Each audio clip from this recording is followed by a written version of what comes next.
valmistautuminen on aloitettu tietysti ajoissa. Että just niin kuin sitten viimeisien kuukausien aikana uusi idea ja uusi ote. Mutta totta kai sitä haluaa aina kehittää sitä omaa toimintaa ja työtä ja mennä siihen niin kuin moderniin suuntaan. Ja tosiaan sitten internetissä paljon oltiin kattelemassa ja olla YouTubesta siis YouTube. Törmättiin tähän Miau-veljeksiin. Ne kuuluisat Miau-veljekset. Kyllä. Ja nehän on siis äärettömän pienikokoisia, mutta pärjää jopa niin kuin avoimessa sarjassa. Niin, että sitten me ollaan katsottu niitä YouTubesta. Tekniikkavideoita. Sitten ollaan sitä kautta lähdetty niin kuin kehittämään omaa tyyliä ja omaa tekniikkarepertuaaria sitten nimenomaan nyt mundiaalia silmällä pitäen.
Sitten miau.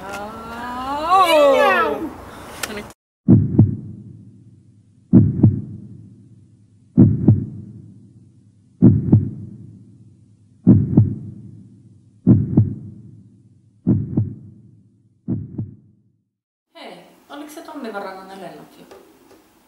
Miten niin? Ei Tommi meidän mukaan ole. Häh?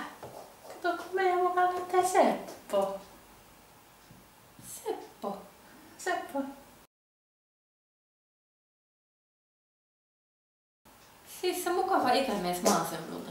Joo. Ai kun kiva. Just se.